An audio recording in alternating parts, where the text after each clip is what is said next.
Hello, this is Lafayette Faust, creator of the Nevermore Hollows podcast. Thank you for making the show a success. Please take a moment to subscribe, give 5 stars, comment, and share the show with your friends. It's the best way to help us grow and to be able to continue to provide quality horror content. Also, please support our new art director, Chris Madman Goins at Black Sheep Studios TN on Instagram. He has some amazing Nevermore Hollows art for sale, signed by the both of us, as well as many other original pieces I think you're going to love. Now, for you horror hounds who like to have a good laugh, I invite you to check out my other podcast. It's called The Three Uncool Cats.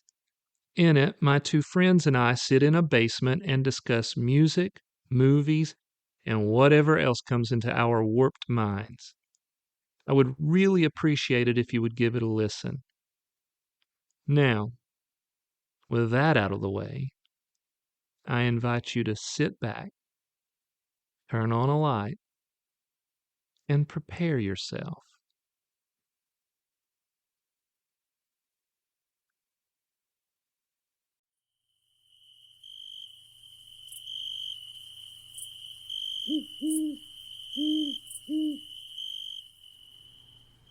The Boo Hag was ancient. She was tall, and normally her skin seemed as withered as Egyptian parchment. It sagged from her frame and hung from her skull like an ill-fitting horror mask. Her stringy hair draped below her waist and was currently matted with dirt and leaves, for she had only recently awakened from a grave of her own making after 100-year sleep. She had come to Nevermore Hollows to seek vengeance for her son, a creature the locals called the Crawling Man.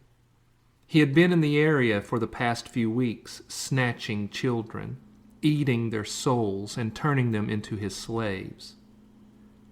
Even in her decades-long slumber, she had been telepathically linked to him, and after 2 teenagers had crept into his secret lair and slain him, she had awakened with vengeance in her black heart. To her surprise, the closer she got to the town and its surroundings, she began to sense other paranormal entities that already converged in the area. Most of them evil, all of them strong, but she was stronger. She was the first daughter of the first witch and had lived thousands of years in obscurity, which is what she preferred. That way, no one sought her out to burn her at the stake. There were those who suspected her existence, though they could never prove it because she always made sure none of her victims lived long enough to give any details. There were stories, but they were all chalked up as being fairy tales to scare little children. But as with most stories that persist over great lengths of time, there was some truth to them. One such truth was that her original skin had long since withered away, requiring that she replace it often with the skin of beautiful young women. She would gain power from the new skin and would use it until it withered away and needed another replacement. It was also true that she gained power by sucking out the life force of her victims while they slept. When it came to this arcane practice, she did not stick only to young women. She preyed on all people, male and female, young and old. Now that the Boo Hag was in Nevermore, she had needed a new skin to rejuvenate herself and replace the power that had ebbed away during her time in the grave. So, she had just taken a new skin from a naive teenage girl who had been practicing witchcraft in the bedroom of her middle-class suburb home. Her name had been Murga, and she had summoned the Boo Hag with the intent to use her to kill another girl at school because they both had a crush on the same boy. But now, Murga's lifeless and skinless body lay on the floor at the Boo Hag's feet. This new skin felt good. It was wet and supple. It clung to her long, lanky frame instead of hanging from it like her old skin had. The Boo Hag felt new power course through her. Dumb girl wasn't so dumb. Her stronger than me thought, she croaked. Her skin alive with dark magic, but not enough to make me big strong. Me need more souls. When traveling, the Boo Hag did not walk. She floated about, with her feet 6 inches off the ground. She grimaced at Murga's flayed corpse, then floated out of the girl's room, through the house, and out the front door. She stopped in the center of the street with her crooked cane in hand. She closed her eyes and turned her nose into the air and sniffed. Me smell you sleeping with them bad thoughts. Me come eat you soul. Use them bad thoughts. She glanced down the street, which was lined with a winding sidewalk. Every 60 feet was an ornate lamppost that cast pools of yellow light. Instead of providing an invitation to stroll, the light made the landscape seem jaundiced and diseased. After a moment, she was able to discern from which home the dark fragrance emitted, and she floated toward a 2-story craftsman at the end of the cul-de-sac. She reached the house and pointed her gnarled cane at the front door. It swung open and she floated inside. The door closed behind her.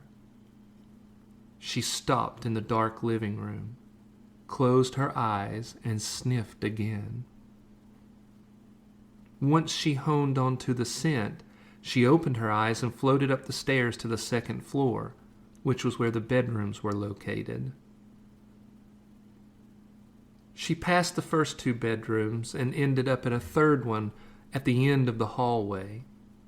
This door was slightly ajar, and she pushed it open and drifted inside. A 17-year-old boy lay in his bed. His walls were covered in posters of bands with blatant satanic imagery. His earbuds were in, and his phone was on the bed beside him. He had fallen asleep watching disgusting videos on the dark web. This pleased the Boo Hag. This boy had become so callous to images that should disturb any normal person that he was able to fall asleep and dream without fitfulness. His soul was tainted by a darkness beyond mere witchcraft and magic, and after she sucked it out of him, she would be given a special boost of power because of his blight. She stepped up onto his bed and squatted over him. She could sense he was in the midst of a twisted dream, fueled by the horrific sounds coming from the disgusting video. She settled herself down onto his chest and put her mouth over his and took a long, deep breath. As she sucked the boy's soul from him, she closed her eyes in ecstasy as she tasted its depravity. This boy dark.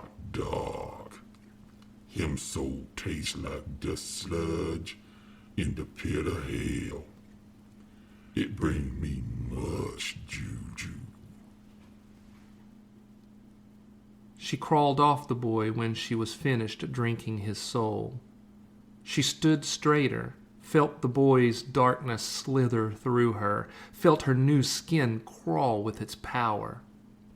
She smiled, revealing her long yellow teeth. Me almost strong enough. Me done eat 2 tainted souls.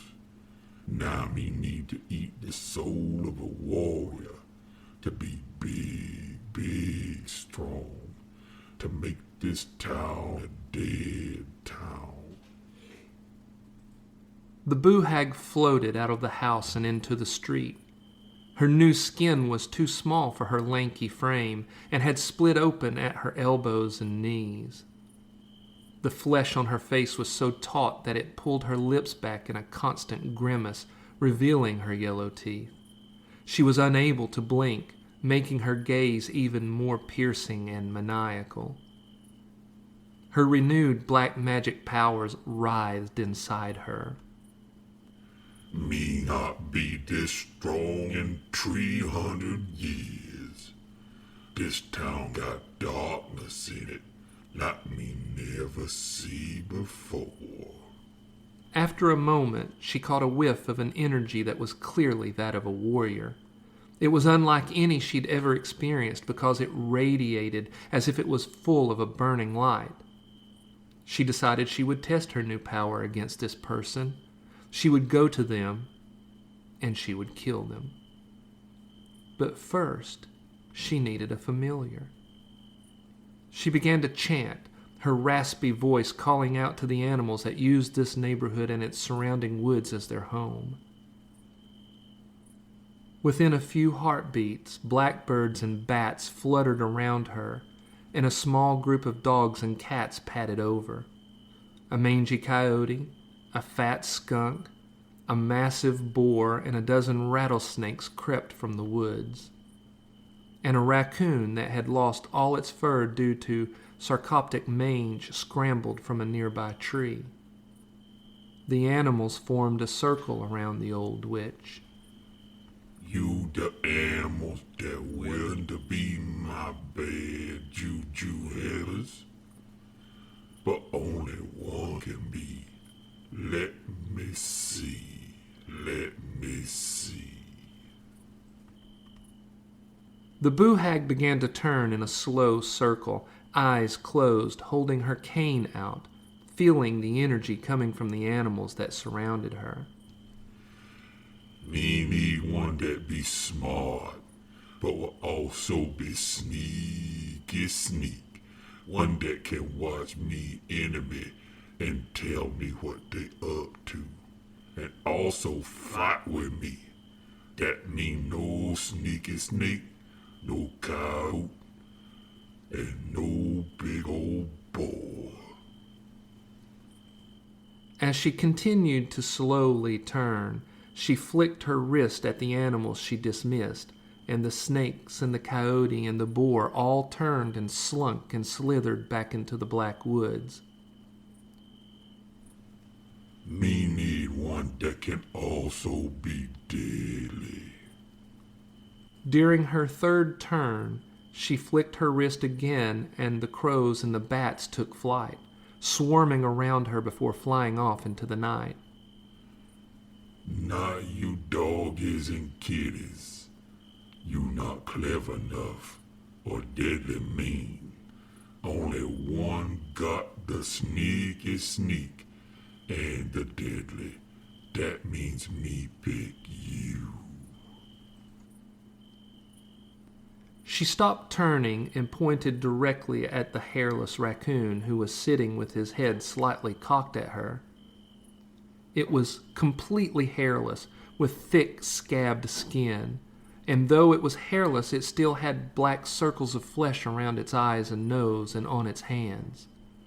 It looked less like a raccoon and more like a miniature ghoul that had crawled from a grave. With her decision made, she looked at the rest of the cats and dogs sitting expectantly around her. She grimaced and pointed her cane and said, Die. 6 dogs of various breeds and 7 cats all fell dead where they sat. The Boo Hag smiled, finding black joy in the knowledge that she would cause grief in the hearts of the families when they found their pets dead in the street. Come with me, she said to the raccoon, and floated out of the neighborhood. The subdivision sat on the side of a large hill that overlooked the town of Nevermore Hollows. At the exit, she stopped and looked down upon the town as it glittered with ornate street lighting and the reds, yellows, and greens of the traffic lights. She tilted her head and sniffed the air, locking in on the warrior's energy. The light inside this person was strong. This one be goody. Got much light in him soul. Me kill him. Take him soul. Then me make war on this town. The Boo Hag glanced down at the raccoon at her side and saw that its eyes had turned completely black. She nodded and floated down the road toward her next victim. The raccoon let out a long, slow growl and followed. The Boo Hag cast a spell, ensuring that they would be invisible to anyone who might look their way, allowing her and the raccoon to travel unmolested. They made their way along the dark countryside to an older suburb of single-story bungalows. Goody be in this place, she said as she hovered up the driveway to the last home on the street. It was surrounded by trees, windows aglow with soft golden light. She looked down at the raccoon. Me hate this spirit with all me is. Me snuff it out. She dropped onto the lawn, just outside the window that overlooked the den. She peered inside and saw a man sitting in an armchair reading a book. He was 60-ish, hair gray at the temples, and had reading glasses perched on the tip of his nose. The Boo Hag could not see the name of the book he read, but she could sense that it brought him pleasure. She noticed that there was a table across the room that held a couple dozen picture frames, all with photos of the man in various seasons of his life. Some were of him in military uniform. Others were of him in many places around the world, surrounded by children. The Boo Hag considered her opponent. Him be older but still have the fire of fight in him. Him is still a warrior, but him love peace. And him help save kiddies all around the world. Him's light is powerful, and me get big strong. When me snuff it out, me have to be smart with this one. She closed her eyes and mumbled an ancient phrase. Her body morphed from the terrifying old hag into an 8-year-old girl. She walked over to the front door and urgently knocked. Colonel Gerald Barrett was retired from the Marines and a widower. He sat in his favorite chair, reading an old Dirk Pitt novel. He loved the main character and his faithful sidekick because they were men of a bygone era. They were men who rose to the occasion, stood against evil, and fought for those who could not fight for themselves, all with a cavalier sense of humor. They literally laughed in the face of danger. Gerald smiled at a scene where Dirk said something humorous to a villain who had just tried to kill him. Gerald was eager to see how Dirk got himself out of this dangerous mess, but before he could read further, there was a knock on the door. He put the book on the table and checked his watch. It was just after 11 o'clock, and he was not expecting anyone so late. He opened the door, and there stood a little girl. Her clothes were dirty and torn, and she had her head down and was crying. Upon seeing the tears and torn clothes, he became instantly alarmed and wary. He knew there was a handgun in the table drawer beside the door in case it was needed. He left it there for the moment and squatted down to be on the same level as the girl. As he did so, his eyes darted around the yard and the street, looking for danger. He only caught a glimpse of some pale animal as it darted behind a bush. "Hey, honey, what's the matter? Are you lost? Are you hurt?" The girl wiped her eyes but didn't look up. I'm scared," she whispered. Gerald did not see any sign of imminent danger.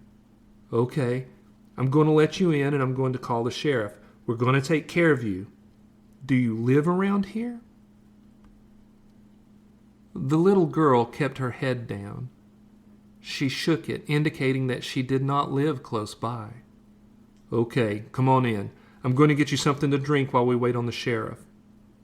Gerald ushered the girl inside and closed the door behind him. He turned and grabbed his phone from beside the book he had been reading. He headed for the kitchen, his back to the girl. "Are you hungry?" "Me be much, much hungry," the little girl replied, but not in the sweet, innocent voice of a child. "And me gonna eat you so." Gerald stopped dead in his tracks. He tingled with icy, primitive fear.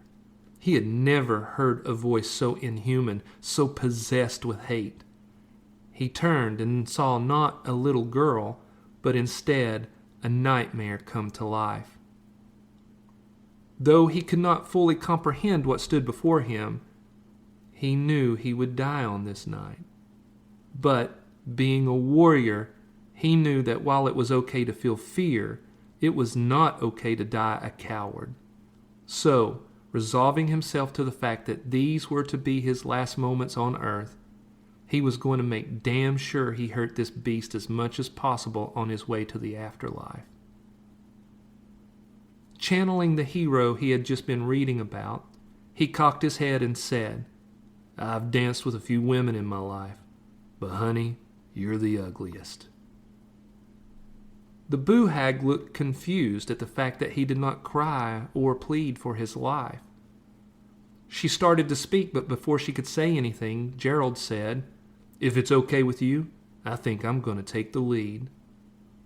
With that, Colonel Gerald Barrett, retired but still with a warrior spirit, threw his cell phone at the hag, hitting her square in the face. He then snatched open the drawer, grabbed his gun, and fired 3 quick rounds into the beast before him. It was a perfect, tight grouping to center mass. The Boo Hag regained her composure, laughed, then swiped at the gun, knocking it out of Gerald's hands. She then grabbed him by the throat and squeezed.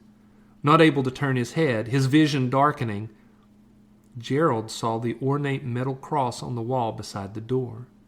He fumbled for it, grasped it, then, holding it as if it were a dagger, the crossbars acting as a hilt, he rammed the cross under her chin. It plunged through the floor of her mouth and pierced her upper palate.